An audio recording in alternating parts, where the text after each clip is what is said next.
No, unfortunately, I have to pass on this. Sometimes I go to Buzukia, for fun. Okay. I wish I could go more often. My wife hates it. She's totally against the stuff. But in general, I don't listen too much to Greek music. First, because I can't really understand it, Mm. and what I understand is mostly it gives me.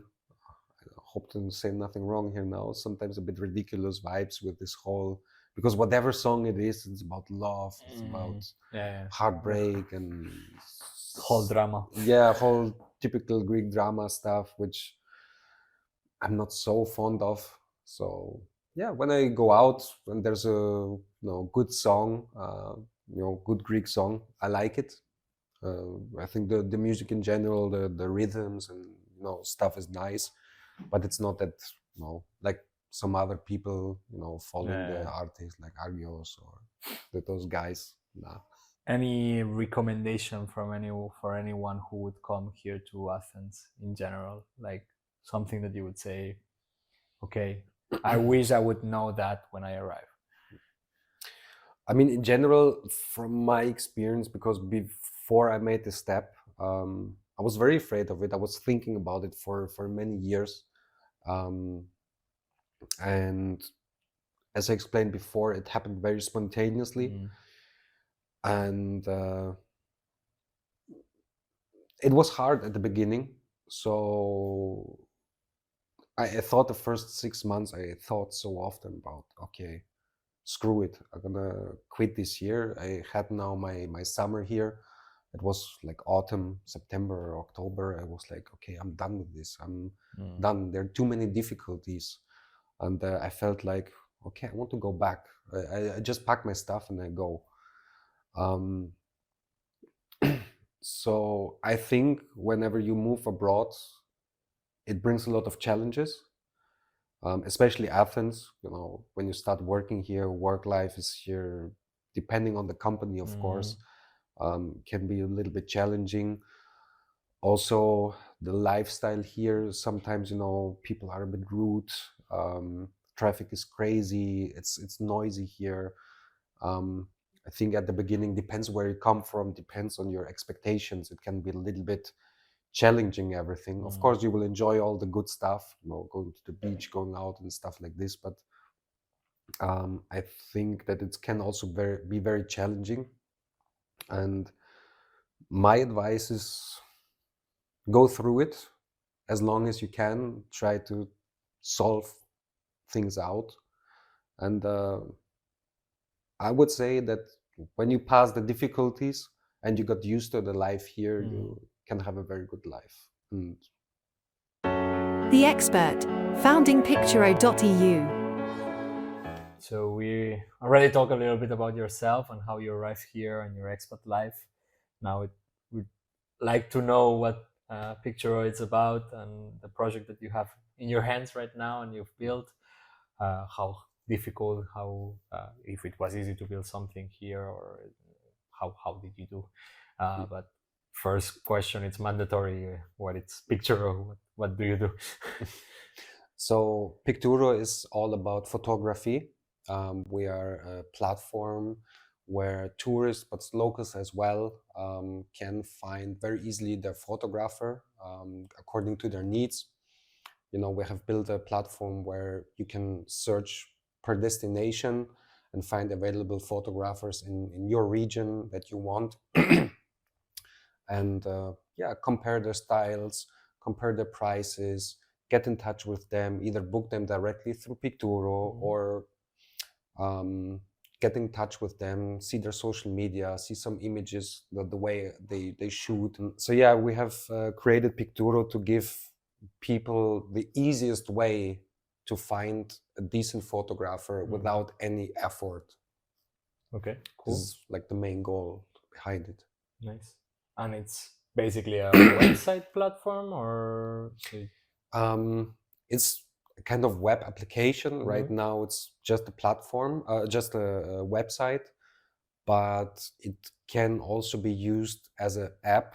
We're not on the App Store live right now, but this is one of the next steps we're going to do, we have so many projects ahead that we want to update on Picturo, and this is of course one of them, to have our app in the App Store.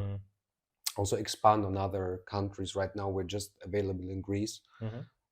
At least we have just Greek photographers here, and yeah, we want to expand all over Europe with the app then, and this is the goal. Nice. How do you find the photographers as a company? I mean, like, usually the photographers find us. okay. I mean, of course, we make a little bit of ads, but they're not targeting specifically the photographers. Usually it targets everyone who likes photography. So they find us and they register on our platform. It's sometimes if we see a very nice photographer on some destination, we targeting them and we send them a message like, hey, we like your style of photography, would you like to join? But usually photographers find us and they register. So it's not a process that we hire somebody or we invite somebody very actively to join Picturo. It's more like whenever there's a good photographer who wants to join our platform, to have a profile, have a booking system, they can do it. They can just register. We double check their data if it's legit and it fits to our styles, and then photographers can join our team. There were 2 photographers interviewed in the podcast previously, before this episode. So one of them, actually found you through. Okay. Was Natalia? Yeah. Natalia, yeah. Yes, she's also Picturo photographer. Okay. Didn't know. She's very good. She actually did a photo shooting with me and Catherine. Just after the recording, she was looking for some couple to do a photo shooting, and it happened. So actually I interviewed her, and then after 1 week I was doing photo shooting with her. So she's very good. So anyone who's looking, it's big recommendation. I will send you the profile of the second one. So you can, okay. Or the other way around. Where does this come from? Like, are you a photographer yourself? How this whole project starts? Why do you decide to build this? Basically, it's because I'm not a photographer, but I like photography. As I said before, I used to travel a lot. I like traveling, and for me, I have to admit that especially the times of Instagram have influenced me a little bit, also where to travel, and gave me an impression of you see some travel influencers and they go to Barcelona or to whatever place, and they have these amazing photos, and you're sitting at home in your couch and you're like, oh, okay, this is a nice place, I want to go there as well. So you get influenced in the first place by a good photographer. At least it happened to me that I wanted to go to this place because I saw an amazing picture of it. But me, as I said, I'm not a photographer myself. So what happened to me is that sometimes I travel to these places. I remembered some photos I saw from specific places, and I wanted to recreate them. And with a phone camera, you just can't do. It's impossible. And it happened sometimes that I flew back home after a trip, and while the trip you do like endless photos with your phone, and sometimes I got a camera, good equipment, but still never I could do what photographers do. And then sometimes after the trip, even though we spent a lot of effort on making good photos, and okay, here and there some good photos happened like accidentally, I would say. I was sometimes disappointed that the photos are not the same. It's not what I saw at the internet. So you had some expectations, and then I had some expectations on myself that I couldn't fulfill. And I had either the choice of going to a course for photography or creating Picturo. And I chose the second. the little bit more difficult part, but the more exciting part. Yes. So you are one of the creators and founders of Picturo itself. Yes. Is there more people involved, or it's a solo Yes. project? No, I'm not a programmer or anything else. That there's a whole team behind it. Okay. I actually had the idea of this whole application.